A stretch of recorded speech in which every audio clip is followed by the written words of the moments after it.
أعوذ بالله من الشيطان الرجيم بسم الله الرحمن الرحيم وكذلك جعلناكم أمة وسطا لتكونوا شهداء على الناس ويكون الرسول عليكم شهيدا صدق الله العظيم وصدق رسوله النبي الكريم وكذلك جعلناكم اور اسی طرح کیا ہم نے تم کو امت وسطن معتدل لتکونوا شہداء علی الناس تاکہ ہو آپ گواہ لوگوں پر ویکون الرسول اور ہو رسول صلی اللہ علیہ وسلم علیکم تم پر شہیدن گواہی دینے والا۔ یہاں پر اللہ کریم نے امت محمدیہ کی ایک صفت بیان کی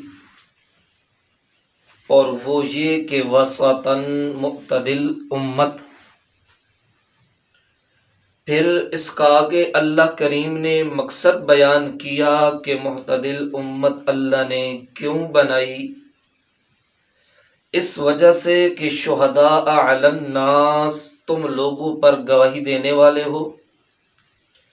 اور رسول صلی اللہ علیہ وسلم علیکم شہیدن تم پر گواہی دینے والا ہے۔ یہاں پر لفظ شہید اللہ کریم نے ذکر کیا اور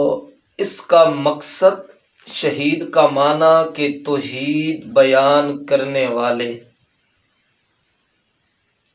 کیونکہ جس وقت شہادت یا گواہی دی جاتی ہے اس کے اندر بھی کسی چیز کو بیان کیا جاتا ہے، تو یہاں پر بھی اللہ نے اس امت اور نبی صلی اللہ علیہ وسلم کے متعلق لفظ شہید کا لایا، وہ اس کا معنی ہے کہ آپ توحید بیان کرنے والے ہیں۔ اب یہاں پر بعض شرک پسند اور بدعت نواز مولوی یہ کہتے ہیں کہ شہید کے معنی گواہ کے ہیں اور گواہ صرف وہی ہو سکتا ہے جو موقع پر موجود ہو اور اس واقعے کو اپنی ان آنکھوں سے دیکھے۔ لہذا جب اللہ رب العزت نے نبی پاک صلی اللہ علیہ وسلم کے متعلق فرمایا کہ امت کے اوپر میرا پیغمبر گواہ ہے، تو اس سے یہ پتہ چلتا ہے کہ اللہ کے پاک پیغمبر ہر امتی کے ساتھ موجود ہیں اور ہر جگہ اللہ کے پیغمبر موجود ہیں اور اپنی امت کے ہر بندے کی ہر حرکات اور سکنات کو دیکھتے ہیں، ورنہ دیکھنے کے بغیر تو گواہی نہیں بن سکتی۔ اب ان حضرات کے لیے کچھ جوابات ہیں۔ سب سے پہلا جواب تو یہ ہے کہ جس طریقے پر جامع البیان اور موضح قرآن کے حوالہ سے کہ یہاں پر شہید کے معنی ہیں بیان کرنے والے اور بتانے والے کے ہیں۔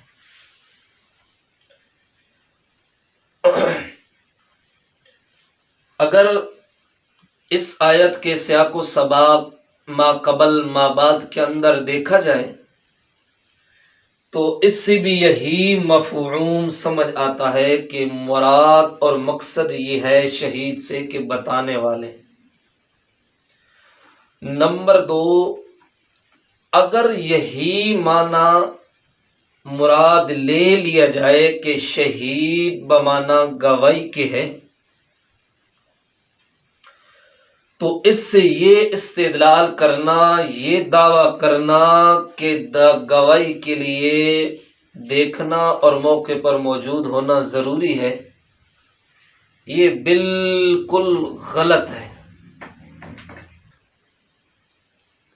اگر یہی مراد لے لیا جائے کہ شہید کے معنی ہے گواہی دینے کے،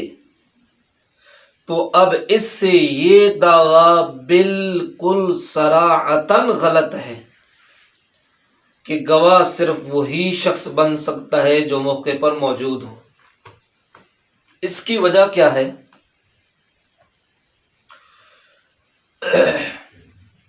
اس سے پہلے یہ بات یاد رکھیں کہ جو اس آیت سے اللہ کے پاک پیغمبر کو حاضر اور ناظر اور گواہ اور گواہی کے متعلق یہ فرماتے ہیں کہ گواہی تب ہوتی ہے جس وقت اپنی آنکھوں سے کوئی دیکھے۔ اب ان کا تعلق بھی اور ہمارا تعلق بھی مسلک حنفیہ کے ساتھ ہے، وہ بھی فقہ حنفی ماننے والے اور ہم بھی فقہ حنفی ماننے والے، اور فقہ حنفیہ کا یہ متفقہ فیصلہ ہے، بالاتفاق فیصلہ ہے کہ واقعہ کا آنکھوں سے مشاہدہ کرنا ضروری نہیں ہے گواہی کے لیے۔ دلیل کیا ہے؟ دلیل وَشَهِدَ شَاهِدٌ مِّنْ أَهْلِهَا کہ حضرت یوسف علیہ السلام پر گواہی دی گئی۔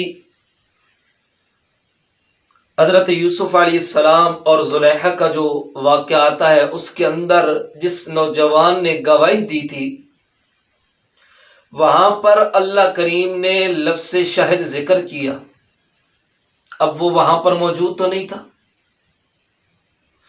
تو اس سے یہ پتہ چلتا ہے کہ گواہی کے لیے موقع پر موجود ہونا ضروری نہیں۔ دوسری دلیل، نبی پاک صلی اللہ علیہ وسلم نے ایک مرتبہ ایک اونٹنی کا سودا کیا، خریدی اور اس کے ثمن ادا کر دیے۔ بعد کے اندر وہ بندہ آیا اور آ کر کہنے لگا، اللہ کے پیغمبر، آپ نے اس اونٹنی کی قیمت مجھے ادا نہیں کی۔ اللہ کے پاک پیغمبر فرمانے لگے کہ میں نے تجھے اس اونٹنی کی قیمت ادا کر دی تھی۔ وہ انکار کرنے لگا،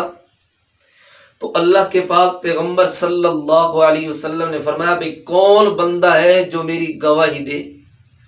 تو اس وقت حضرت حذیمہ رضی اللہ تعالی عنہ ہی غالباً تھے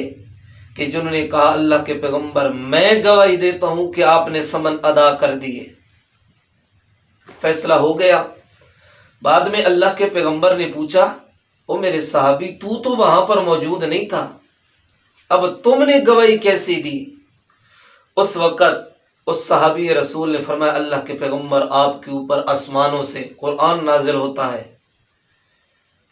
ما قبل جو انبیاء گزر کر گئے ان کے متعلق واقعات نازل ہوتے ہیں، آپ کے اوپر وحی نازل ہوتی ہے، تو آپ ہمارے سامنے بیان کرتے ہیں آسمانوں کی باتیں جو پہلے انبیاء گزر کر گئے ہیں، تو ہم وہ باتیں آپ کی زبان سے نکلی ہوئی ان کی تصدیق کرتے ہیں کہ آپ واقعہ سچ بول رہے ہیں۔ یہ تو عام سی بات ہے کہ آپ نے کہا میں نے ثمن ادا کر دیے، قیمت ادا کر دی، تو میں اس کی گواہی کس طرح نہ دوں؟ تو اس وقت اللہ کے پیغمبر نے فرمایا کہ اس صحابی کی ایک صحابی کی گواہی 2 گواہوں کے برابر ہے۔ اب وہاں پر بھی وہ صحابی، جس وقت یہ بے خرید و فروخت ہوئی تو وہاں پر وہ صحابی موجود نہیں تھے، تو اس صحابی نے اللہ کے نبی کے متعلق گواہی دی۔ تو بات کا خلاصہ یہ ہے، فقہ حنفیہ کے نزدیک، احناف کے نزدیک، اگر کوئی بات معتبر بندے سے معتبر طریقے سے اس کا علم ہو جائے یقینی طور پر، تو اس کے متعلق انسان گواہی دے سکتا ہے۔ اور دوسرا جواب کہ یہاں پر شہید کے معنی ہے نگہبان اور رقیب، اور مطلب یہ ہے کہ خدا کا رسول تم پر نگہبان ہے، یعنی کہ صحابہ اکرام رضی اللہ تعالیٰ عنہ اجمعین پر، تاکہ تم دین اسلام سے نہ ہٹنے پاؤ اور دین میں تحریف نہ ہونے پائے۔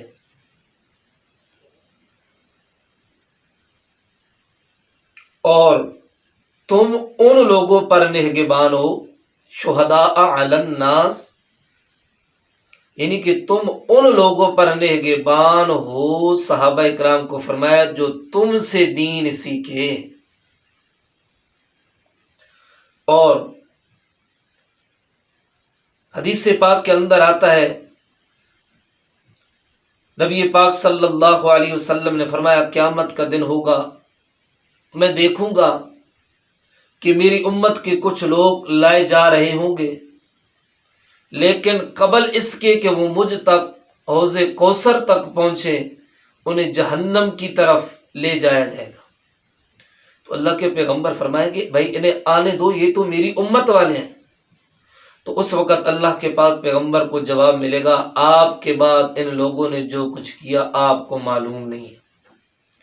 تو اس حدیث نے خود بیان فرما دیا کہ جب تک میں ان میں موجود تھا، حدیث پاک کے اندر آتا ہے کہ میں اس کے جواب کے اندر یہ کہوں گا کہ یا اللہ، جو اللہ کے نیک بندے حضرت عیسیٰ علیہ الصلاۃ والسلام کہیں گے کہ جب تک میں ان کے اندر موجود تھا ان پر نگران تھا، اور جب تو نے مجھے اٹھا لیا اللہ اس کے بعد ان کا نگہبان تو ہی تھا۔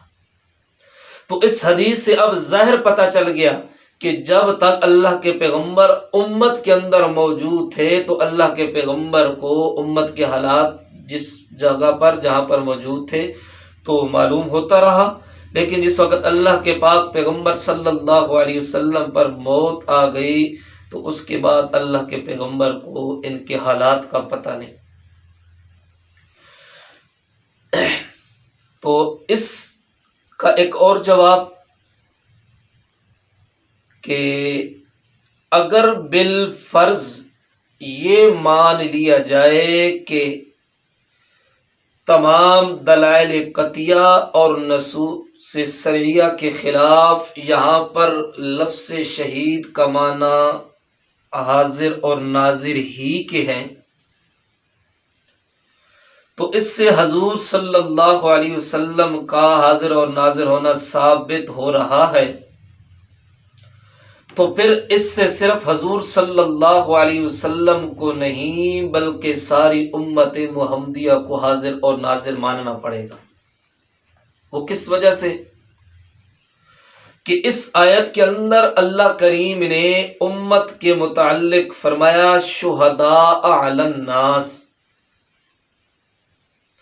لفظ شہداء ذکر کیا جو شہید کی جمع ہے، تو بلکہ اس صورت کے اندر امت محمدیہ صلی اللہ علیہ وسلم کا رتبہ جو ہے وہ نبی صلی اللہ علیہ وسلم سے بھی بڑھ جائے گا۔ کیوں؟ کہ آپ تو صرف امت پر نگہبان، امت کی گواہ بنیں گے، اور امت جو ہے یہ پچھلی ساری امتوں کی گواہ بنے گی۔ اللہ اکبر۔